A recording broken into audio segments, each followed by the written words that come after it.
hour and 10 minutes, and the decision was part of a pre-planned decision gate, and it was to essentially give the go to depart the distant retrograde orbit and start the process of returning Orion home to Earth.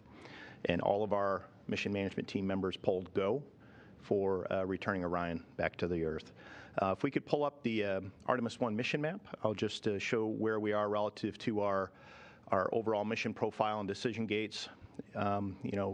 November 16th was our decision gate to launch the Space Launch System and the Orion spacecraft at Bullet 1 on this test flight, and we got all the way through the point of translunar injection and headed outbound towards the moon on that green line.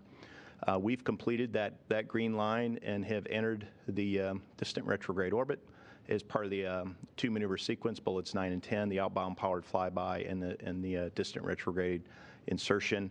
And we are past point 11, the farthest point from Earth. And the decision gate that we discussed today was essentially to reverse that two maneuver sequence and start that blue line to head back towards Earth.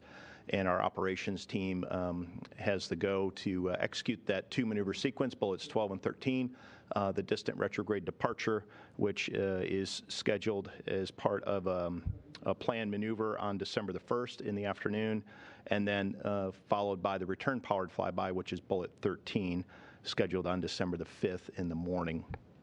So that will begin the process of heading us back towards Earth. We are continuing to collect flight test data and buy down risk for crewed flight. We continue to learn how the system is performing, where our margins are, and how to operate and work with the vehicle as a integrated team. Today we did discuss at the mission management team to add more objectives to the return leg. We added 4 more what we're calling bonus objectives as part of Priority 4. And we agreed to proceed with those. There was one action item coming out of today's mission management team, which was to refine the test rationale and identify controls associated with the service module's pressure control assembly valve cycling test that was proposed, and we're going to discuss that at an upcoming mission management team meeting, and we've got several days to do that. We are also starting to include weather in our daily briefings. Today was the first day that we discussed just the overall weather. The climatology data is the best data that we have at this point, and the weather forecasts this far out aren't that reliable, but the actual observed conditions are consistent with the climatology data, and that is actually giving us an early look at what the conditions may look like. We also reviewed our recovery concept of operations with our recovery operations lead, Melissa Jones, out of the Exploration Ground Systems team, and she's on the West Coast working with our U.S. Navy team to correct one point from the prior briefing. Our recovery ConOps has the one Weldeck ship, 2 helicopters, 4 rigid hull inflatable boats. I said 2 previously, but there's 4 rigid hull inflatable boats to assist in recovery operations of jettisoned items, 2 smaller rafts, and then we have a fixed wing aircraft. So we reviewed our recovery operations and the concept of operations to set up for our splashdown and recovery of the Orion capsule on December the 11th. The team that is performing the recovery operations is at sea right now, performing just-in-time training with the Navy, and they'll return on December the 3rd. If we could roll the Flight Day 14 video images. Along the way, as part of Priority 4, we continue to collect remarkable images and share that with each and every one of you. This is a view taken yesterday, a video taken yesterday that was downlinked today, and it was just cleared for release, and shows the Orion service module in the foreground and one of the solar arrays. So Orion is performing a selfie. Leading the solar array wing, you can see the Earth, and following the solar array wing, you can see the moon. And this is just a remarkable image. We can continue to collect those and post those and share those as we get the imagery down. That said, in the foreground there is the European service module, and we could not do this mission without our European Space Agency partners.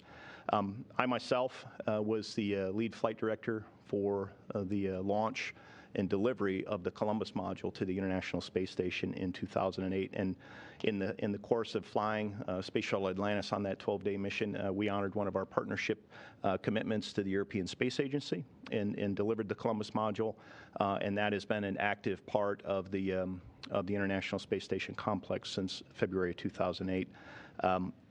ESA has been a long-term partner, many decades with NASA, and we are very proud of that partnership. Without the power and the propulsion that the service module provides, we simply would not be able to execute these missions. So my sincere thanks to Philippe Delou, our European Space Agency Program Manager, who's with us here today. I also want to thank the French government and President Macron, who visited NASA headquarters earlier today to just discuss ongoing commitments and partnership opportunities with NASA, and we want to thank the French government for their continued participation and partnership as well. So with that, I will turn it back to you, Shaniqua. Thank you, Mike. And up next, we have Zeb Scoville, the Deputy Chief Flight Director. Good afternoon. So I think Mike did a great job overviewing the mission, and let me just tell you, this has been an incredible mission to fly. The flight control team is enjoying themselves while they're learning about the vehicle. We're taking it out, really testing it to its limits and trying to understand how it performs and how we can learn more about it, because this vehicle really needs to be thought of as a human craft that will take humanity to the moon on Artemis 2 and 3 and subsequent missions. We have seen incredible opportunities and imagery that impress humanity from rovers on Mars like Perseverance, and from the James Webb telescopes, and from the Lunar Reconnaissance Orbiters, and this is not that. Those ones are made for imagery. Those ones are made for geology and sampling. This is a ship that's going to take humans to explore the solar system and cislunar space, and we're just thrilled to be a part of it. When we set our mission goals and objectives pre-launch for this mission, we had the expectation and the hope that we would be able to complete the mission, complete the trajectory, and get the vehicle to operate and get it down successfully to meet our criteria to be able to launch Artemis 2 with people on it. I would say with how well the mission has been going, we have found ourselves, rather than having to work anomalies, we're able to push the boundaries. And so with this, we are expanding the box, which allows us to tie and anchor analysis that we have that may have had some uncertainty with actual test and flight data, so that now the constraints and the limitations that we have, or the ability to understand the risks that we put our crew members in on Artemis 2, can be reduced. And so with this, things like pushing some of the thrusters to longer duration burns. In fact, we just completed one several minutes ago that was our longest duration burn out of the RCS system.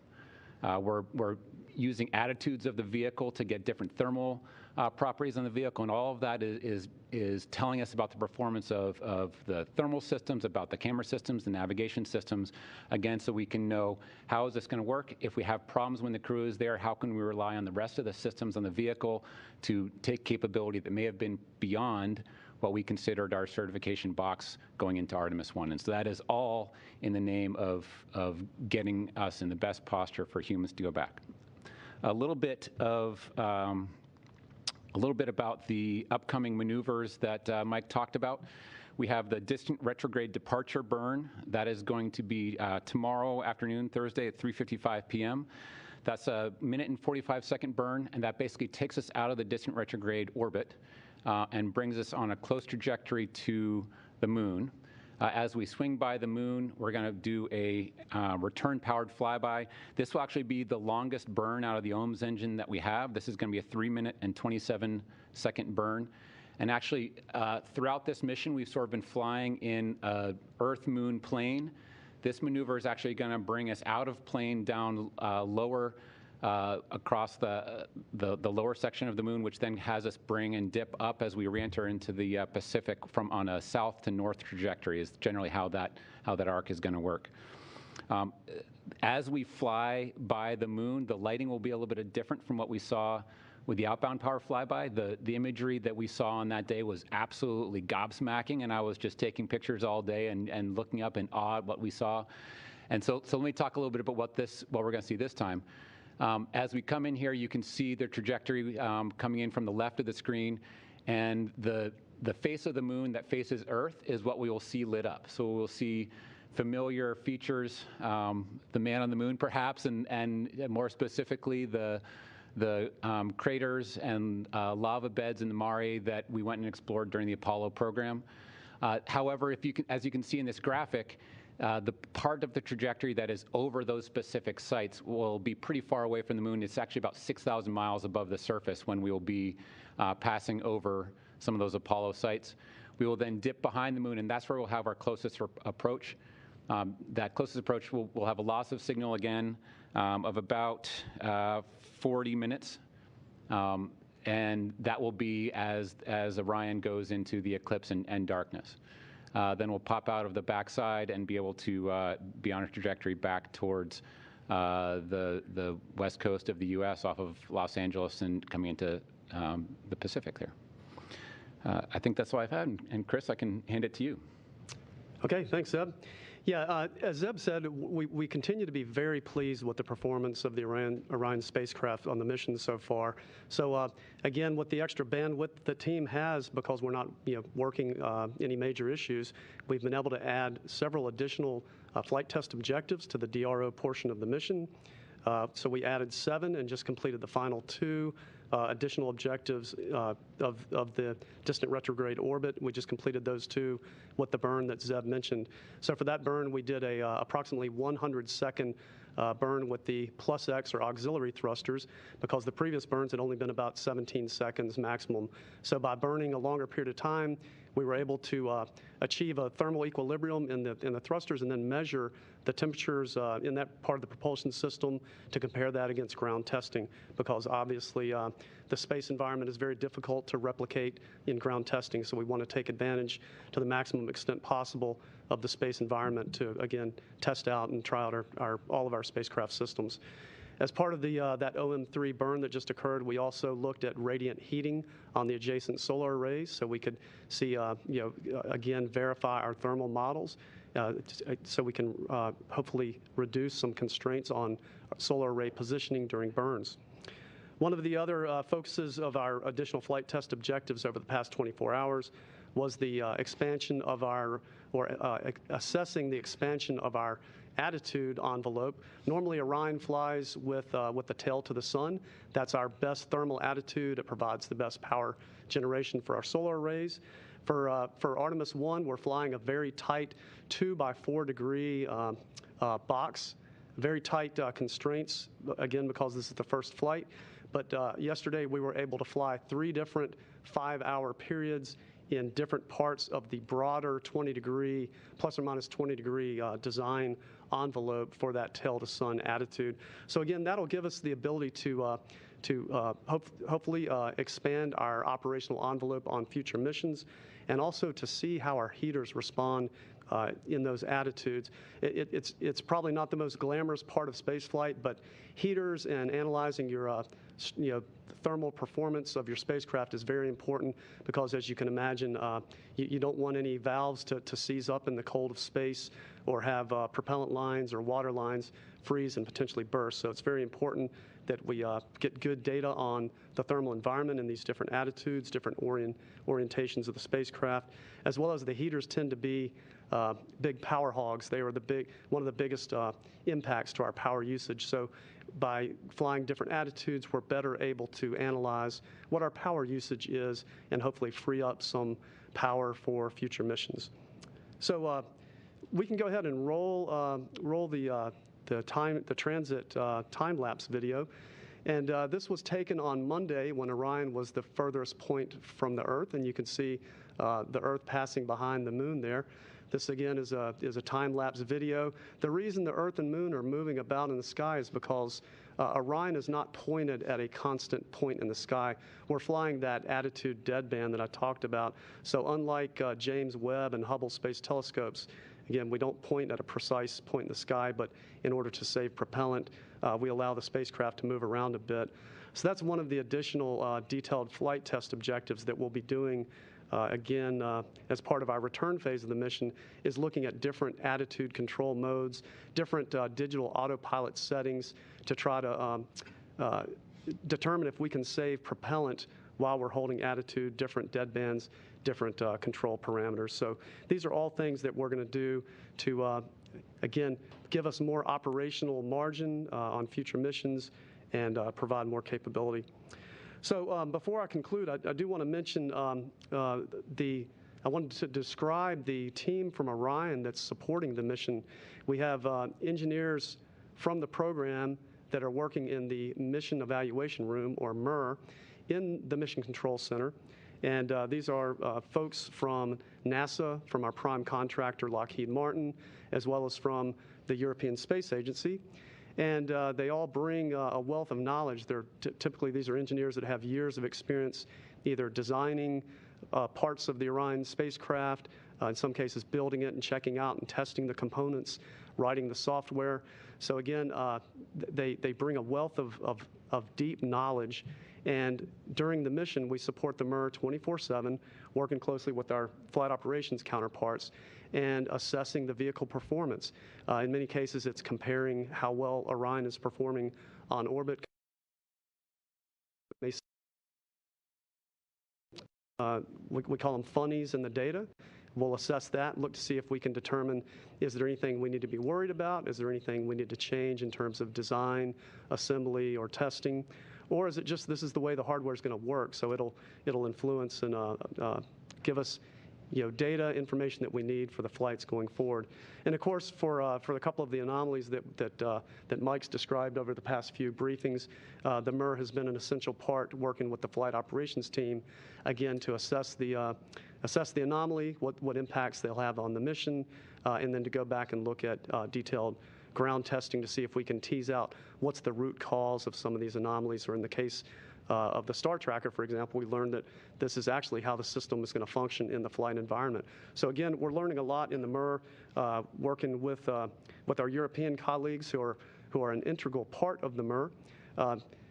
We have actually 17 engineers from Europe, engineers and managers that came to Houston that are participating in the MIR, sitting side by side with their U.S. colleagues. So just as Orion could not fly without the European Service Module, we could not fly this mission without the expertise of our European colleagues. So with that, Shaniqua, back to you.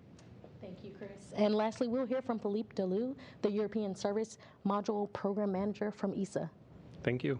So good afternoon or good evening if you are watching us from Europe. So it's not obvious when you look at the pictures which are broadcasted that there is a significant European contribution to this vehicle. As Mike said, the service module has been built in Europe, and the service module is providing critical function, indispensable for Orion to fulfill its need. The propulsion, which has put Orion in this moon orbit, the distant retrograde moon orbit. The thermal control, which provides the rejection the heat rejection, in order to provide a crew with, when there will be a crew, with a proper, adequate atmosphere to live in. But also to keep all the system thermally at their operational temperature and ensure their function. And another big one, which is the electrical power generation through the solar arrays and the distribution to the rest of the module. So we are very proud of that our system is functioning perfectly. It's even better than we ever expected. It's beyond the performance we expected. As probably has been said before, the propellant margin have kept increasing throughout the mission through the excellent performance of the system. We are rich in power. The solar array produce more power, about 15% more power than planned, and the consumption is less. and the consumption is less because basically the thermal environment is much more benign, internal to the spacecraft that we had foreseen. So this is one of the big lessons learned for us in the design of the spacecraft, is that the interior of the service module, the temperature is much more stable than what we initiated. That's what we have learned here in space with this mission, and it's a big lesson learned because, as Chris said, if it's the temperature is much more stable inside, you need less power to activate the heaters to heat items that would be too cold, and if you heat less power, you have much more power for other things. So it's an essential lesson learned. Also, we have the regulation of the propulsion system has been our trouble child throughout the development, and it has just worked beautifully. No problem whatsoever with this propulsion system, and we hope that's going to continue like this also for the big burns and all the trajectory correction burns that will happen up to the return of the vehicle. As Chris said, yes, we have many engineers here, but we have also engineer following the mission real time in Europe. We have a control center in Europe with engineers taking over, let's say, taking part in the 24-hour shifts. And I have to say there's been a great collaboration between all the teams. When you see a picture of them, they work together side by side. There's no competition, but there's only one objective: get the most successful mission we can have. And finally, I would like to conclude by saying that ESA is on board for the big adventure that we're starting with Artemis 1. Artemis 1 is just the first, a test flight of a series of a future mission. The Artemis 2 is already, sorry, not the Artemis 2, but the service module 2 is already in Kennedy, being prepared for the Artemis 2 mission. And the following service modules up to ESM 6 are being built in Europe. And last week, not last year, our ministers have approved the funding to start the manufacturing of the service module for the Artemis 7 and 9 missions. So we are really on board with NASA in order to make this exploration to the moon, to Mars and beyond a success. And I was very pleased to hear that President Macron was visiting NASA today and was, let's say, presented the success of this mission. With that, I will give you back the... Thank you so much. Thanks to all our briefers for those initial remarks. As a reminder, we'll be taking questions on the phone bridge and here in the room. Please press *1 to add your name to the queue to ask a question if you're on the phone bridge, and press *2 if your question happens to get answered.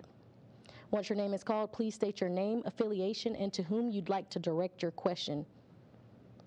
Let's start here in the room. We have Gina Sansari from ABC.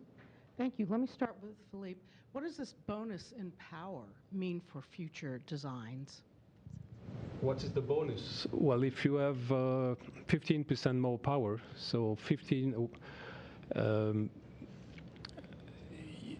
there can always be degradation. You're in space, you have solar rays, they're exposed to micrometeorites, so there is also the risk that you lose some of the power because of an accident. Having more power from the start allows you to survive those conditions in a much better way.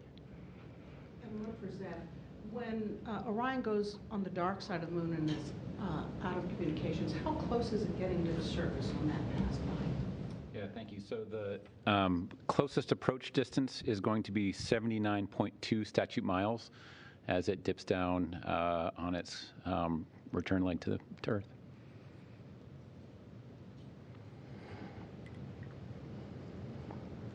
All right, and we'll go to the phone bridge now. First up is Marcia Dunn with the Associated Press. Yes, hi, good evening. For Mike or Zeb, When you leave orbit tomorrow, does that put you on course for a December 11 splashdown no matter what? I'm just wondering if that's a point of no return once you fire the engines. There's no going back and hanging around at the moon any longer. And how much wiggle room will you have in and around the splashdown site if bad weather pops up? Thanks. Yeah. Okay. Either way is that. Okay. So the return powered flyby burn commits us to returning back to the Earth, obviously, and there is a little bit of modification we can have in terms of the timing, but it's on the order of hours, not days. And that is managed through a series of return correction trajectory burns that we can modify that slightly. We're going to be looking at weather, as Mike started to say, on the days leading up to the return powered flyby, and that's really what commits us to the trajectory path. As I mentioned, how that lowers the trajectory, and so that we dip down out of the plane and then come up from the south to the north towards the west coast of the United States. And that picks our time. And so we're going to be looking at what the weather systems are like off of the coast. And there is some variability that we can have on different trajectory lines. Basically, by how much we dip down will affect how much we approach from the south or more from the west. So we can target different approach vectors into the coast to pick the best weather and timing. And then there's also lengths along that trajectory where we can land short or extend the reentry to be able to land a little bit longer, so we have some variability on the landing track. Thanks, Marcia. Next up, we'll have Alicia Sawyers from Mashable.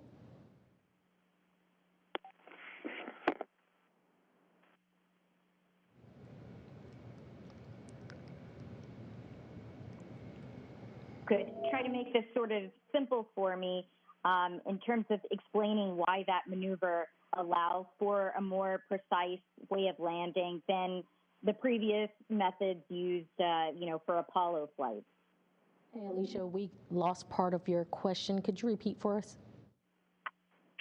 Sure. Sorry about that. I was hoping that someone could sort of talk me through the skip entry and explain why that maneuver allows for a more precise way of landing versus the methods that were used for Apollo flights. Yeah.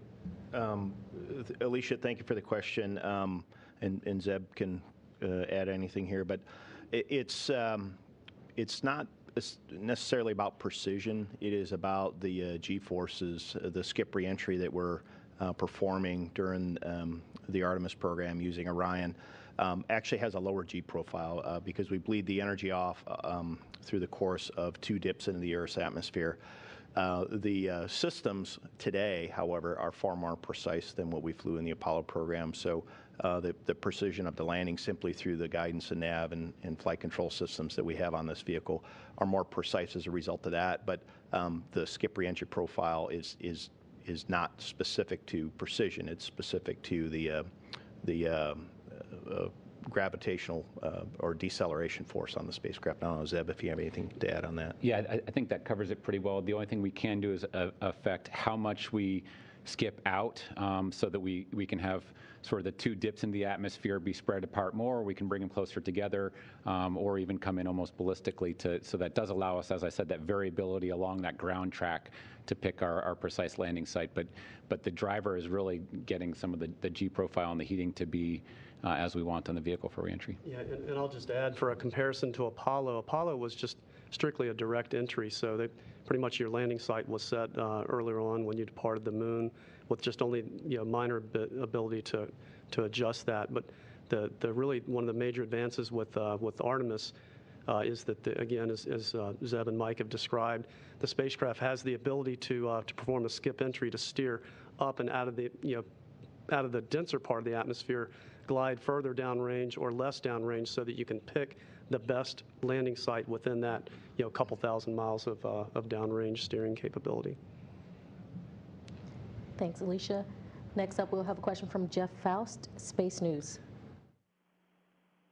Good afternoon. Question probably for Mike Serafin. You mentioned these 4 additional bonus objectives. I'm curious if you could outline what those 4 objectives are, and where are you now in terms of percentage of completion of the overall mission objectives and the percentage still in progress?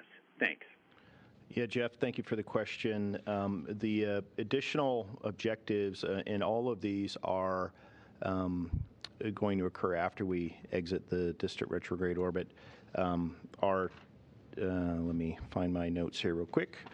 We are going to cycle and monitor the leak rates on the pressure control assembly. So this is the helium that is used to pressurize the propellant tanks. Just to understand the leak rate that occurs as we cycle these valves. Understanding that over the course of longer and longer duration missions is very important. And once we get the propulsion system after the return powered flyby on December the 5th in what they call blowdown, where you don't need pressurization to augment pressurization of the tanks, affords us an opportunity to understand that. We are also looking at a increased attitude maneuver rate to basically pitch the vehicle at up to 4 degrees per second. And then the last objective, I gotta find my notes. We were going to fly. We're going to fly part of the mission in a 3-DOF. Yes. So we normally when we hold attitude with Orion, the autopilot is very sophisticated. When it fires thrusters to hold attitude, it makes sure that there's not a translation effect. So you don't have any uncoupled thruster firings. So we've got a different attitude control mode that loosens that up a little bit. It allows small translations as an artifact of the attitude control. So we're going to try that out in order to determine how much that perturbs the trajectory. And if that works, if it's a small effect, we'll go ahead and accept those slightly greater perturbations, because holding attitude in a 3 degree of freedom mode, we expect to be will save propellant. Of course, that propellant then comes in handy for maneuvers or other mission objectives. Yeah, and Jeff, in terms of the completion status, so the 7 bonus objectives that we added the last time we came and talked to you, all those are complete. The last 2 were completed just as we started this call with you. And then of the 124 baseline objectives, we don't have an update to those. We still have 37.5% that are in progress, 37.5% that are still in front of us, and then the remainder is complete. And then, of course, we added the 4 bonus objectives here. So we continue to gather data on some of those objectives. Some of them have 6, 8, 10 data takes, and we're somewhere north of 5 data takes on some of those. So that's why you're seeing some of those is what we call pending or in progress. Thank you for your question, Jeff. Next up, we have Alexandra Weitz from Nature magazine. Hi, it's Alex Witze from Nature. My question is for Chris. I wanted to ask if you could talk a little bit about conditions within the Orion capsule itself. What are some of the environmental conditions? What would it be like for astronauts in there? And some of the cool kids have been playing with Callisto remotely. Have you tried using Callisto to control some major functions for Orion? Yeah, Callisto's a lot of fun. I was fortunate enough to get to take a selfie, from the other side of the moon. So that was pretty neat for my wife and I to have that selfie. And a colleague of mine, we were in a meeting and we saw birthday greetings again from Callisto from on board Orion. Someone had written that on the whiteboard. So that's a pretty fun feature. Again, is to demonstrate some of this future type systems that the crew could use to maintain good situational awareness of the spacecraft system. So it's good we're getting to demonstrate that capability. So for Artemis 1, the crew cabin environment is not being maintained, at the required level for human habitation. The temperature is normally around, it's been around, the mid-50s, so it's a little on the cool side, especially for those of us from Houston. So we're not actually flying the atmospheric revitalization system, the life support systems on this flight. We do maintain a pressurized environment, again, a reasonable temperature, for the systems to operate, but we're not really testing the life support components on this flight. That's going to be the big objective for Artemis 2. When we fly the crew, we will be flying, again, the air revitalization system, the CO2 scrubbers, the food systems, the water supply systems. So all of that will be the first flight for those systems on Artemis 2. Thank you. And next question we have is from Robert Perlman from Collect Space. Hi. I think for Mike Serafin, but looking at the different type of flight profiles that were based on the launch date, you could have been in DRO for up to, I guess, 19 days. What if this had been the longer profile? What more would you have been doing in addition to what you've done over the 6 days that you actually have, or what are we missing by only being in DRO for 6 days? Yeah, Robert, thank you for the question. In terms of flying a shorter class mission, roughly 26 days, as opposed to one of the longer class missions that afforded us better launch availability, and those longer class missions were somewhere between like 38 and 42 days. It's in the margins. It is fewer data takes that we get. So as I mentioned earlier, when Jeff asked the question about completion status of the priority 2, demonstrate the vehicle in the flight environment, and priority 4, bonus objectives, we continue to gather more data using the same sensors, but at a different distance from Earth, at a different distance from the Moon, and under different attitude and thermal conditions. So it's just fewer data takes. The more data that we gather, the better we're able to understand the margins, understand certain system interactions and system performances, and then use that to inform our plans on future missions, but also validate our models or show that for, I like the example that Chris gave about the thermal attitude expansion. Orion wants to fly tail the sun, but we've got a 20 degree by 20 degree box that the spacecraft wants to stay within, and it's very happy there. It's thermally stable and from a power system standpoint. So what we did was we flew it over the box on one corner. It normally wants to fly slightly off center, and we flew it to the opposite corner, and then we flew it to the middle. And one of the things that we learned in that case is one of the camera controllers gets pretty hot on the crew module adapter, so we had to power the camera controller off. But overall, the system is performing as expected from a overall spacecraft standpoint. And as Philippe alluded to earlier, the cooling system, the power system, the propellant consumption all continue to exceed our expectations. But when you find something like a camera controller getting hot, now you can factor that into your upcoming plans, because if you needed that camera for an operation or for an imagery data take, now you can factor that in because it is going to get hot for a specific period of time. So again, it's the difference between a short class and a long class mission it's in the margins of additional data takes. We're not finding any huge surprises. The surprises that we are having are pleasant surprises in terms of the system is exceeding our performance, and we continue to build that confidence that this is our deep space human transportation system, and it is meeting or exceeding expectations across the board. Thank you, Robert, for your question. Next up, we have a question from David Curley from the Discovery Channel.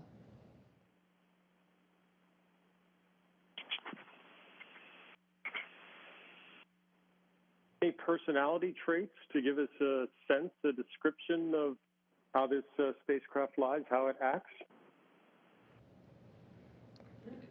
David, we might have lost part of your question. Would you repeat it for us? I'll try. Yeah, I'll happily try again. It's for Zeb. I was asking if you're trying to learn how this spacecraft acts, how it performs. Can you assign any personality traits to Orion to give us a sense of how it flies, how it performs? Thank you. Yeah, David, thank you. Good to hear your voice again. A lot of times when, to use a terrestrial analogy, when you think about getting a car and driving it for the first time, is it going to be a 40-year-old clunker, or is it going to be a highly tuned, example of precision engineering and the latest in control and human interfaces? I would put it closer to the latter in the spectrum.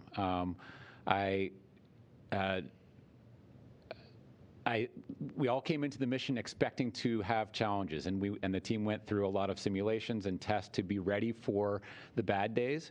And we sit there, and instead it's kind of purring along and staying very smooth. And the kinds of discussions we were having are how to rev the engine a little bit harder and how to really push it a little bit harder and faster. And if you get a new car and you take it for a test drive, that's what really gets your heart pumping. That's what gets you excited. And if I put a personality on it, it's more like that. Thank you for your question, David. Next up, we have a question from Mark Carew, Aviation Week, Space Tech.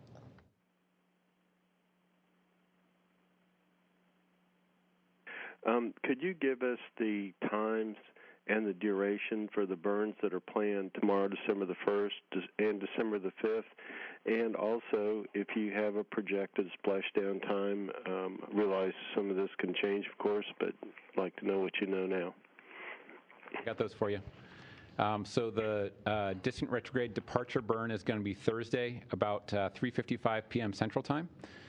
It's going to be a 454 feet per second burn, and that'll take 1 minute and 45 seconds.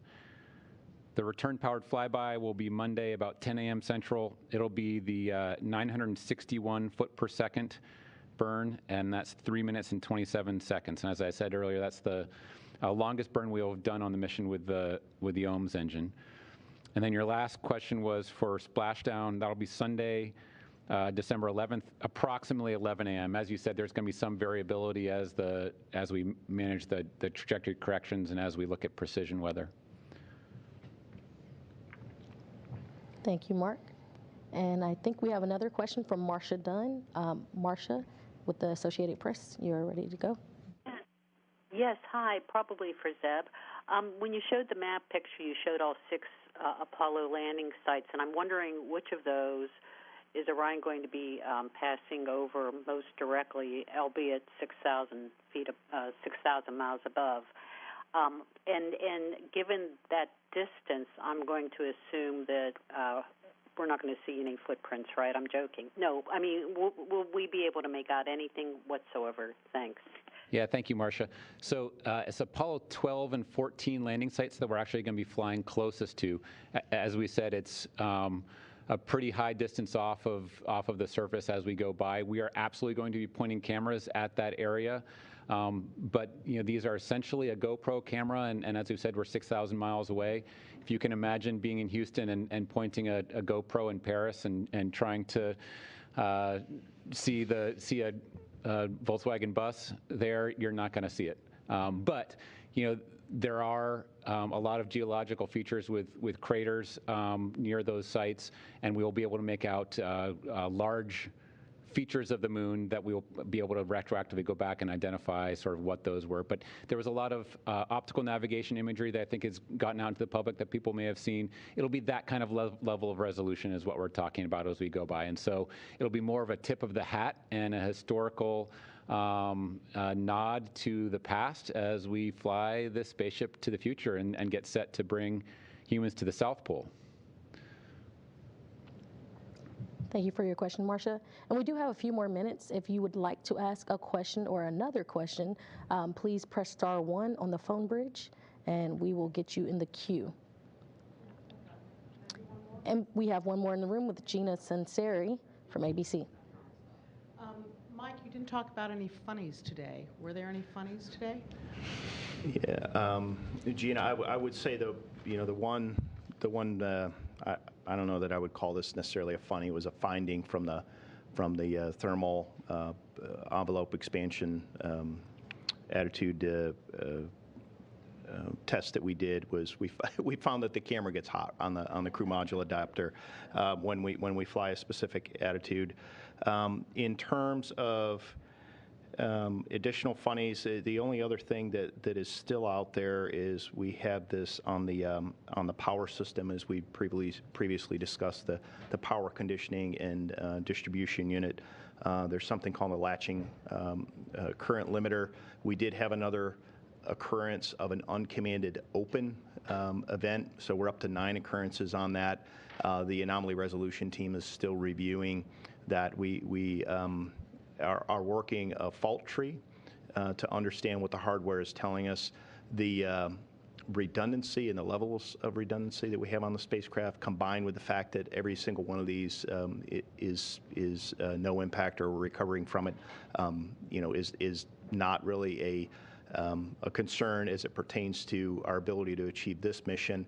We're just trying to understand if there's something there that we need to consider in future builds. So that's really all that's out there. And Chris, you're our engineering lead from a Orion spacecraft standpoint. Is there anything else out there that you could think of? Like I say, things have been very smooth with the spacecraft, so I would agree with Zeb that if this is a new car you purchase, you're going to be very happy that it's it's drama-free so far and exceeding expectations. I would call it overachieving. Yeah. We appreciate you, sir, for overachieving. Thank you. All right, we do have another question. Ken Kramer from Space Up Close. Hi, thanks for taking my question and for doing this. My question is for Philippe, I believe. I think you have 6 OMS engines, I believe. I was wondering, can you tell us the status of the preparations, and also what is the plan beyond those 6? Are you building new thrusters? Will they be more capable? Thank you. Yes, thank you, Ken, for the question. So it's true there are still 6 OMS engines. Those engines, as you know, are shuttles engines, so they are NASA. They are sent to us. So what we do, we integrate the engine in our systems. And for what will be starting from the service module number 7, there will be a new engine called the OME, which is a build-to-print that Aerojet will do of the OMS engine. So this engine is now under development. Is going through the preliminary design review at the moment, and that should be the successor of the OMZ engine. Thank you. We have another question from Alicia Sowers, Mashable. Hi, thank you. I'm new at this. Mike, maybe could you explain for me what exactly is a funny? How do you define that, and how is that different from like an anomaly? Yeah, Alicia, thank you for the question. A funny is something that we put on the wall, on the marker board in the mission evaluation room, and we decide what does it mean. We don't quite understand what it means right now. Some things are clearly failures if the fault detection and isolation kicks in, or some of the automatic self-test hardware says, I'm not working properly, throws up, the avionics box throws its hand in the air and says, don't count on me, kind of thing. That's a failure. And a funny is something, like this camera controller getting too hot that we put on the board, and we just track it and make sure that we understand that through further work on the ground that we understand what it means. I don't, Chris, if you have anything to add to that. Yeah, I think that's a pretty good description. I would just add that a funny could be simply something you didn't expect. We go into the mission with simulations, with ground testing, with analysis, so that predicts how a system will perform. Then in the real world, you might see some slight deviation from what you expected. That's why we call them a funny, and you sort of go and look at that, and maybe you go back and look at the ground testing to see if there's any indication or some interaction between systems in the flight environment or some other environmental effect that would cause that. But certainly we look at the funnies very closely within the MER. We work with our flight control team, the flight controller counterparts, to understand, is that a sign of some impending failure, or is it just the way the system works? So it's good to get the runtime on orbit and in flight in order to see how the systems perform. Thank you for that question. Next up, we have the last question we'll take for today, and that's coming from David Curley from the Discovery Channel. Thanks again. I guess this actually could have been for the next briefing. On heat shields, and I don't know if this is you, Mike Serafin, or not, you talked about the skip reentry and blowing off some of the G-forces, which are also blowing off some of the speed. And is part of it to aid in the performance of the heat shields, or just the G-forces? Yeah, I'm not quite sure I'm following the question, David. Are you asking specifically about the skip reentry and what that means to the heat shield? Can you clarify, please? Yes. Does it actually help for the performance of the heat shields to do the skip? We're getting into aerodynamics and aerothermal sciences here, and that is a PhD level topic, first of all. And I'm enough to be dangerous on that topic, but I'm certainly not an expert in hypersonic aerothermal conditions. The heat put into the system needs to come back out of the system. And there's a couple of ways to do it. You can just come straight in like we did in Apollo and take it all out at once. And what that does is it creates a very high heat impulse.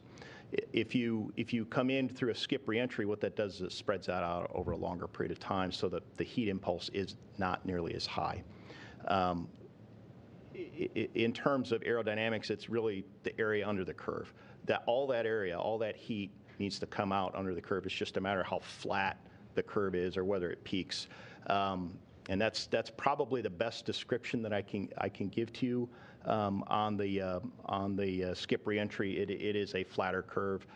It is also flatter from a G-force standpoint, but it is a longer period of time where we have the heat coming out of the system as well as the G-forces. I don't know, Chris, if you have anything to add on that one. I think that was a good explanation. I would just say it's the skip entry is probably more benign, as Mike described, from a heat rate, what that spike that Mike discussed.